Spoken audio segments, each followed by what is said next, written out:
We're shaking things up on today's programme because I'm delighted to be joining me live on the line from somewhere, I believe, in a windswept UK.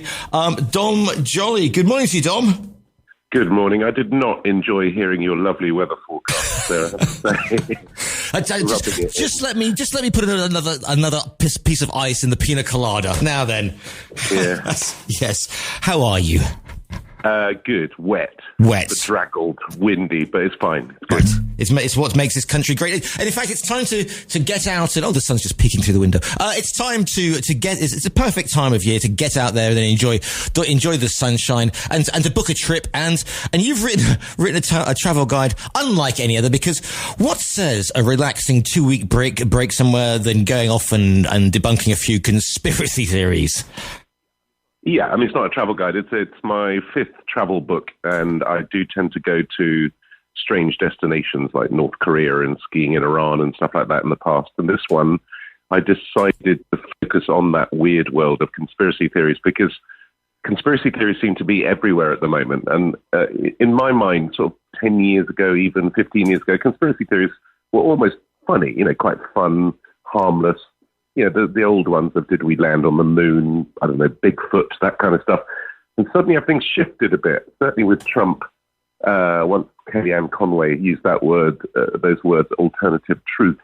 I just think suddenly it's become part of the body politic, and it's actually quite scary, and I think it's really affecting people. And I deal a lot with these people online, and often spend just way too long arguing with them, and you don't get anywhere. So I thought, are they actually believing some of this stuff, or are they just doing it for clicks? So I thought I'd set off around the world and sort of hang out with some of them, and with a vaguely open mind, which was tricky, and kind of see, why they thought about stuff like this. I suppose one of the thing is, and you put your finger on it, is the fact that it is, the wonders of the World Wide Web and the internet. So if you think that the world is run by a race of 12-foot subterranean hamsters called Nigel, then you will find a website devoted to those aforementioned subterranean hamsters.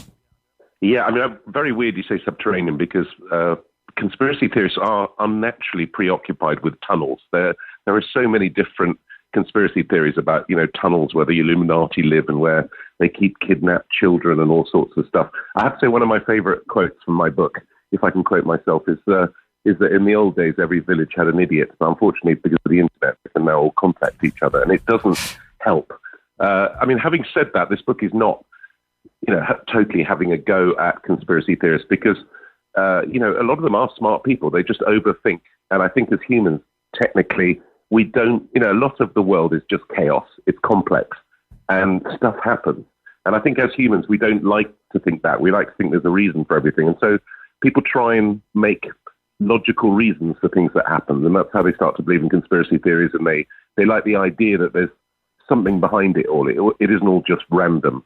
But I went off to some of the weirdest places, I have to say. I took a flat earth. I don't know if you're familiar with flat earth theory. But oh, yes, indeed. So classic flat earth theory, if you like, is that it's round, a disc with a sort of ice wall around it. But there's a splinter group of off flat earth theory that are the square flat earthers, and they believe the earth is square and flat. And of course, if you have a square, that means you have 4 corners, and that's where the 4 corners of the world come in. And I went to one of those 4 corners of the world, which is an island called Fogo off Newfoundland. And I took a flat earther with me, and let's just say it didn't go very well. If you take somebody like that to, the edge of the known world, yeah. You are basically sort of, breaking their little perception, aren't you? You're basically giving them a version of LSD and blowing the corridors of their mind open. So you've got to be a bit careful, haven't you? If you go and steal me and going, look, you're all as mad as a box of frogs, you're not likely to get very far, are you? No, and I didn't do that. I just genuinely thought, well, if you really believe this, let's go there and see what happens. If you're right, we'll fall off the edge of the world, which obviously was not something I particularly wanted. And spoiler alert, we didn't. But it is actually one of the really interesting things about conspiracy theories, and quite frustrating, is that it's very difficult to argue with conspiracy theorists, because essentially they always go back to, well, you're in on it. One of my favorite very weird theories is that there's a theory that Finland, the country, does not exist. Okay. And so the conspiracy goes that Russia and Japan made up a country called Finland so that they could basically hide an area of fishing in the sea there, and then keep the fish to themselves. So it's it's not normal, but that's what it is. So I took my poor wife off to Finland for a 4-day trip in an attempt to prove that Finland existed. And actually, it's harder than you think, because it's quite difficult to prove a negative. And if you turn up there and you give your passport and you say, "Where am I?" and they go, Helsinki, Finland. I go, "Yeah, but you're in on it." And then they go, "Well, look at your map on your phone." I go, "Yeah, but who's running that?" And you realise that if you've got a conspiracy mindset, you can justify everything. But presumably, are we thinking that the Finnish people, and good morning to my Finnish listeners, and good morning to Mark especially, are they Finnish? Well, exactly. I mean, are they're all in it, and they're actually trained actors, and they're puppet master is that 12-foot subterranean hamster called Nigel? Yes, the theory is that when you land in what is supposedly Finland, you're landing in either somewhere in Sweden or in Russia, and that these people are actors who are brought in. And it's a similar thing that flat earthers believe Australia doesn't exist, and so any Australian you've ever met has been an actor. Right. I mean, it's a strange world when you start to investigate it, but you know what? It is a funny world. I mean, it's kind of funny, but also frightening. So the book is a really funny travelogue through, I drive across America, I go to Roswell, look at ufologists, and JFK and stuff. Go on. I mean, Roswell, that's the mother, Area 51, Little Green Men. I mean, were you talking about sort of alien abductions and probing, etc.? Yeah, I mean, it's an easy laugh. I mean, weirdly with UFOs, that's sort of has been given a little bit of validity recently with sort of reports in press and films, taken by quite responsible airline pilots and fighter pilots. But again, it's not necessarily aliens. But a UFO means an unidentified flying object. Doesn't necessarily mean an alien. But I think there are some weird things flying about. But my view, and it's the old view, but it is very odd, is that if aliens are or have been landing here for ages in their UFOs and stuff, why are they obsessed with basically landing in sort of deserted areas of America and abducting hillbillies for some probing? It's like, why don't they just land outside the United Nations and sort of let us know what it is they're after? It seems a very odd thing to do. Maybe it's an alien version of fishing. You let the guys go out quietly and probe a few. Do you know what? That's a brilliant. I'd not thought of that. That's amazing. Thank you. It's possible. Yeah. You may have that. Now, just a quick one, because so far so humorous, and gosh, what a lot of flat earthers there are out there, etc. But there is a serious thing to this, because there is QAnon and there's Alex Jones of InfoWars, and you were hot on his trail, and that's we can all be having a bit of a snigger about this in conspiracy theories, but there was some real damage and some real heartache and trauma caused by some of these actions. 100%. I mean, Alex Jones is a really good example, because, as sort of funny as I find people that believe certain conspiracy theories, it's also heartbreaking sometimes, and it can really cause problems in families, and, it becomes a sort of cult-like behavior. But some of these people, I believe, don't even believe in them, but have realized that it's a great way to make a grift, to make some money. And Alex Jones set up this thing called InfoWars, which was a massively, massively successful YouTube channel. And I don't know if you remember, he came out with sort of facts like he thought the fluoride in American tap water was making frogs gay and stuff like that, which even then was kind of okay.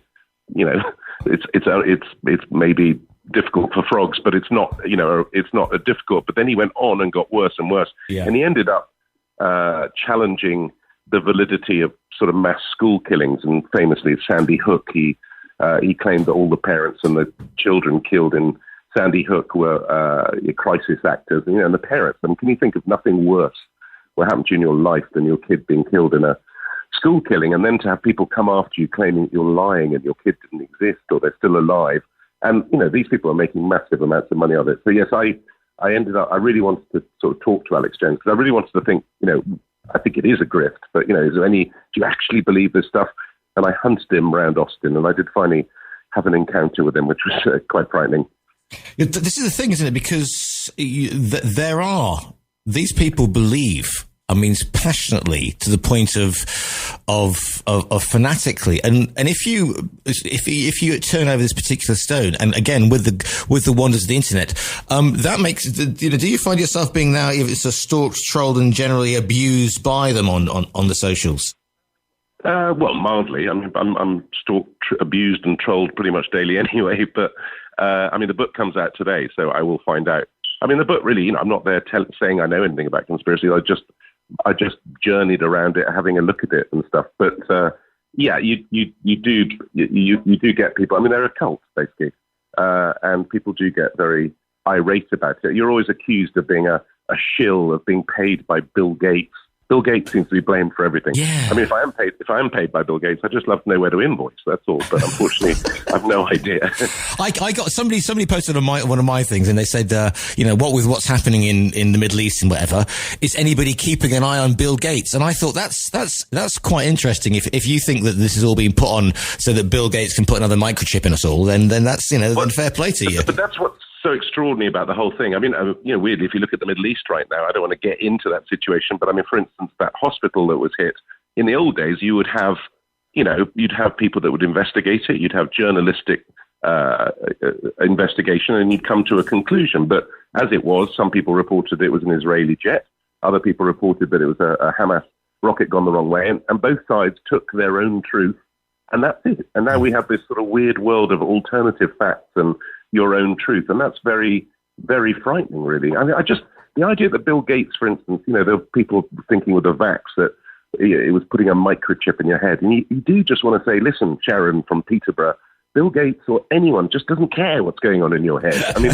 it's crazy. The idea that these doctors, we've got to a stage where we're vilifying a majority of doctors, and the ones that are getting away with it are these sort of rogue doctors who are going on and promoting these wacky theories. It's really weird because you just think, if let's just say all these doctors are in on it and they've all come together to make this weird, dodgy vaccine, what's in it for the doctors? They're not making money out of it. I mean, it's weird. But it's the Illuminati, Dom. It's the Illuminati. And do your research, Dom. Do your research, quote unquote. Everyone does their own research. I'm just a sheeple. I got to wake up. Do you hope that the joking aside, is there a message behind it? Is there apart from you're still here, so you didn't fall off the edge of the earth, which we're very grateful for. But I mean, is there a message?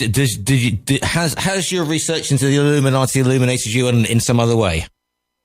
Not really. I think what it's really made me realize is the danger of social media and of particularly the algorithms of the internet. I set up a fake Instagram character who was a sort of, and just followed all the usual suspects, the David Ikes and stuff like that, and then sort of posed as a conspiracist. And it's extraordinary how immediately just the whole traffic comes towards you and you get pushed all sort of stuff. And if you look at the difference between my actual Instagram and this one, it's like a multiverse. It's just two completely different worlds. And I think neither of us understand that the other is living in that. So it's very easy to see how people can, what we take to be just normal reality, the other side, if you can call it that, are doing exactly the same thing. It's terrifying. But I'm not sure where we go, because with things like AI coming up and deep fakes, I think it's only going to get worse. I mean, who knows? I mean, I could not be here. You could be talking to an evil chatbot, and vice versa. And on the day that Rishi meets Elon, and that must be a virtual fly on the wall in that conversation. Truth is stranger than fiction, Dom. I know. I mean, I might not be me. You might not be talking to me. I might be, I don't know, an Illuminati chatbot. Who knows? I don't know what I am anymore. And that's a T-shirt I think we should all have. The book is called The Conspiracy Tourist Travels Through a Strange World. Dom, if people want to find your real you as opposed to the alternative you, as it were, where's the best place to find you? Well, if you want to order the book, or I'm going on tour with it as well. Nothing in Europe at the moment, but I'm trying to plan some stuff. But it would be fun. Who are you expecting to turn up, by the way, Dom? I mean, are you worried that somebody might turn up, holding a placard with, the Illuminati sign saying, yes, heretic, etc.? Well, I'm very much hoping that. But, I'm not David Icke. I'm not going out there saying these things are wrong. I'm just talking about the fact that I've just traveled around and this is what I found. Frankly, I don't really care. I'm not a believer or a disbeliever. It's not my world's passion. And unfortunately, that it is that with conspiracies. But anyway, if anybody would like to check anything or buy the book, if you just go to my website, which is www.domjoly1l.tv, and that's it. And Paul McCartney with us. Yeah. Did he write it? Is it the Volkswagen Beetle? What's the story there, Dom? Are we talking about the Paul McCartney conspiracy? We are indeed. That is one of my favourite ones, which I don't deal with in the book. But yes, there's a theory. I mean, there was a theory which came from the fact that I think Paul McCartney was not wearing shoes on the cover of Abbey Road. I can't quite remember what it was, but that was supposed to be a secret message that Paul McCartney was actually dead. Yes. And then there was another one that he'd been replaced, he'd been cloned, and that Beatles were rapidly cloned so that they could keep them going and stuff. I don't know. I mean, he's still going. So if it is, it was like a really good clone. Absolutely. Absolutely. This book is called The Conspiracy Tourist, Travels Through a Strange World. It's by Dom Joly, who's about to set off on his book tour. I know you're busy. So, Dom, thank you so much for your time today.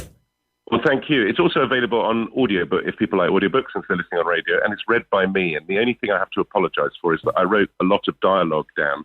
And then I realised I had to do all these accents on the audiobook, so I apologise in advance for them.